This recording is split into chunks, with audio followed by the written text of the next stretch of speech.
So the galaxy is an outcome. I mean, such a fascinating sky one observes. This night sky, and Hubble telescope or James Webb pictures. You see glittering lights, beautiful worlds. I mean, your imagination would just go into this trance that this universe must be beautiful with so many beautiful worlds. But yes, while having said all of this, I mean, imagine what a child thinks about this world. It's too good to be true, and especially my best to understand all of this and understand how much hard work is being put into to transform this world into a scientific society, this world into the world of economic prosperity and relative peace, would then mean that has been our forefathers have really put a really good effort to represent the beauty of this world that every child could experience. I mean, eating a simple chocolate, having a comfortable access to clean drinking water, having access to health, education, I mean, you name it. And who would really represent a bit of a systematic perfection is, of course, leadership. Of course, the institutions, the governance institutions, international, national. And therefore, an economist could understand the beauty in it. But then I had a clue about evolution, the perfection in constraints and limitations. I mean, I'm not somebody as some kind of a superhuman being. I went to the gym, really worked hard, and built up a certain physique. And then, of course, what you see in this, if you notice my image, it's just somebody standing. How would you know the beauty? Only when I will start writing and saying, if I have something good to say. I mean, the beauty in poetry, Faiz Ahmad Faiz, Allama Iqbal, Mirza Ghalib, storytellers, the Indian storytellers, I mean, the South Asian culture, these Eastern values. Then, of course, having a great perspective about Western values. I mean, being Muslim, the noble Islamic values. I mean, this is an amazing world. And the perfection is in limitations. I mean, the limitations where I have a certain skin color. I'm represented by a certain aura. This aura is not really representing superpowers, supernatural powers, but something which is more than beautiful. It is kind of an image. It's kind of an image represented by not really through shining, sparkling lights, but there, yes, my cognition represents intelligence, which is enlightenment, which is indeed something which is light, and which could even represent a story better than many of the galaxies who are shining in the universe. So that's human cognition. Imagination is common to every human being.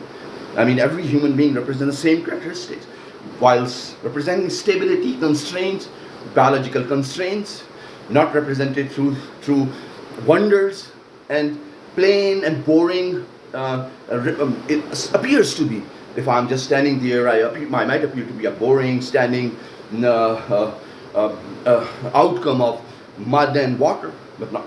But if you know the human story, you're educated, or you have parents, uncles, seniors telling you the beauty of humanity through one of the best poetry works of Shakespeare, then you start not only looking amazingly, have this feeling of gratitude about having an opportunity to observe the beauty of this world, this Mother Earth, and it's all represent constraints. And then you also have this understanding that how beautiful humanity should be, the essence of humanity. Humanity, the essence which is in peace, represented through human rights, citizen rights, social economic empowerment, working for the professions everybody knows, medicine, one of the most noble profession, engineering, which has built this world, these cities, beautiful cities. Media has told us a story to understand how we can understand multiculturalism, how we can know without traveling to United States or Europe, we could have images and the perspectives of European and American nations. And therefore, you then start understanding, this color politics. I mean, Islam is the first. Prophet Muhammad, peace be upon him, through Islam, through the final message of Allah, would say that, there is no discrimination between color, whether you are black, you are white, European or American, or you are an Asian. What represent is the nobility in actions. I mean, that's what the Muslim is about.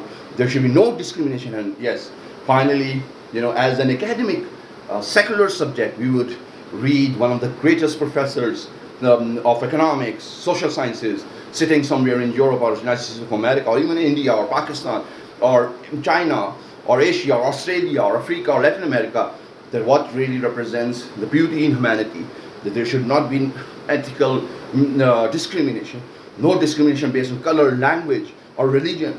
The society, modern and the most scientific world, should be represented through multiculturalism, through tolerance, through enlightened moderation. And that's something basic. That's what my contribution has been, that to really tell the story about the culture, how those cultures were formed. Religions, moral values, spirituality is at the essence of humanity's social evolution, represented through our values and culture. So the story of religion needs to be understood. And then, of course, I made this decision. If you read this brief booklet, Microsoft Copilot and me then writes amazingly, connects the story of constraints, connects the story of limitations and imperfection to represent the real perfection, the perfection and the beauty in all those limitations which define us being humans. I mean, I cannot fly. Imagine if I have a horse and it's a flying horse. People will say, okay, we can have 1,000 horses and 1,000 people can fly. But now airline industry, anybody can basically travel across the world. Airline industry represents passenger planes. This technology, you need to a little bit observe and understand the technology. You're sitting in a plane watching some great movie or playing a video game. Everything is represented through art, culture, aesthetic expressions, expressions representing quality of life, fashion in tradition, fashion in modernity. If I can wear jeans, I cannot. I am so amazed by everything about Islamic culture and South Asian culture, Indian culture and Pakistani culture, which represents more of Islamic values of humility, of humbleness. Shalwar kameez is such a great dress. The designers are coming up every day with new designs. So there is fashion to everything. Even humbleness and humility is a fashion. Being an educated person, that's the first lesson you learn about humanity. This humbleness, while understanding the beauty represented through every human being and this planet Earth.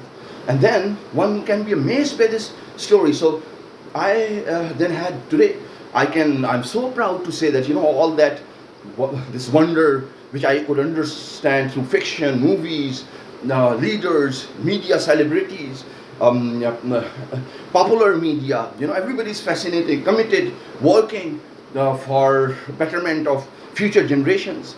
The leaders working for the rights of their people. Everybody is working really hard, and they understand this. And then today, with this booklet written with Microsoft Copilot, I could say that, oh yes, being an economist, I cannot really write great poetry, not even good few verses, not even write a really great classical story or a fictional story represented through great verbosity and literary value. But being a mathematician, being a scientist, I could have this story scientifically proved that why, when I say, humanity is the most aesthetic outcome of this universe, and it is a humanity which is telling the most beautiful story of the universe, justifying the purpose of it, and then having this innate curiosity to then make life interplanetary, intelligent life interplanetary. And of course, it took me a while to really understand the uniqueness of our planet, the uniqueness of being a human, not represented through supernatural powers.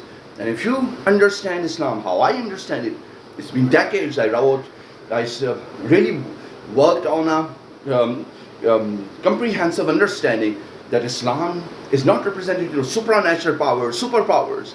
Instead, logic, governance, social governance, leadership, social equity, justice. And that's what Muslims contributed to the world, and that later was added up by Muslim scientists who could do poetry, who could really do a lot of complex mathematics. And then with time, 18th century would give us the modern economic system through industrialization, where capital intensive technologies could allow us in 200 years to develop Internet of Things, develop visible innovation through engineering and better understanding of the universe. I mean, it took 200 years. Can you imagine that? I mean, the Karl Marx, who was all about labor rights and labor productivity, his concerns could be addressed today with technology firms who inherently work through the system, through a system with it, which defines the competitiveness of their business, that labor productivity is ensured, high salaries are to be given to the labor. It would a lot depend on creativity, skills, technical expertise. But then there is some great news to say as well, that in Pakistan everybody is most of them, we are Muslims, and they go to mosque, they interact, they could have every Muslim knows the larger philosophy of life and the beauty of life through the knowledge of Islam. And it represents creativity more than anything. It represents the noble human values. So yes, formal education is important to really understand and link limitations of the modern world, the limitations of the materialistic contributions which has resulted into technology. But having said that, creativity, I mean, if you are looking for creativity, the understanding of larger philosophy of life, stability, culture, values, this nobleness in being a parent, and then feeling that this feeling of responsibility, then no society is better than a Muslim society. And of course, a country like Islamic Republic of Pakistan, where across every street there is a mosque, there is a Maulvi telling you the essence of humanity through teaching Islamic values. And that is why I'm so confidently trying to approach international governance institutions, World Bank, ADB, or United Nations, that we need to understand Muslim history in better and objective terms. That we don't know anything a lot about history. I mean, Microsoft Copilot agreed with me that in Dark Ages there were still thousands of humans, if not millions. There were still millions of humans, if not hundreds of millions, in Europe survived Dark Ages, and spending, not just this video is of few minutes, spending years, maybe 60, 80 years, and they every day what life they should represent, what the exchange of values through conversation, through effort would be representing noble human values. While Dark Ages or history is mostly written as if it is all about wars, and it is all about a lot of hard work, lack of leadership, compassion, and human values. Instead, history is a little bit different, and we don't know much about it. Only we could have a guess, and that's then Islam has done Muslims have really made a great contribution. By then, this Islamic history is preserved.